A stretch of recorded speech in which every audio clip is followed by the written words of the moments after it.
يا عم انا قلت لك هخسرك زي كل مره، عدي بس عدي يا عم اقسم بالله انت اللي حظك حلو دايما. مفيش الكلام ده يا عم اللي مفيش الكلام ده والله انا لا بس يا عم اسمع يا عم، انت بتهمشني اول الدرجه دي؟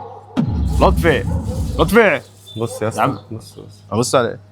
طب ماشي استنى انا بقى تعالى اروح بس كده. سيبني انا بقى اروح بقى، مش مكسب وخساره، ما تسيبني اكسب فيها حاجه. انا هروح واخلص. طب خد انت بس اهو. بس بقول لك يا انس، ايوه اتفضل. هو ده بكام؟ 5.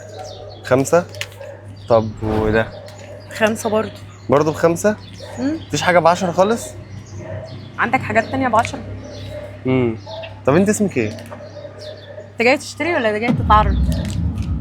طب هجيلك تاني ماشي. ايه ده؟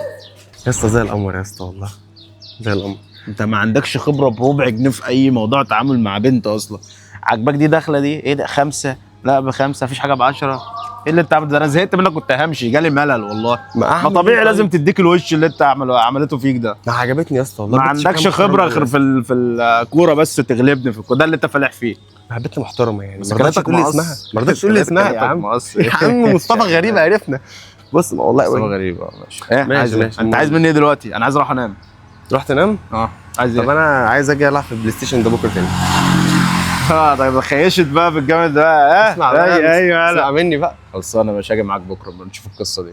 هنيجي يعني بكره؟ هنيجي بكره وانا اللي هحاسب يا عم، حتى لو انا اللي خسرت مش طب يلا مشكلة. بينا. ولا انا كسبت كده القرف.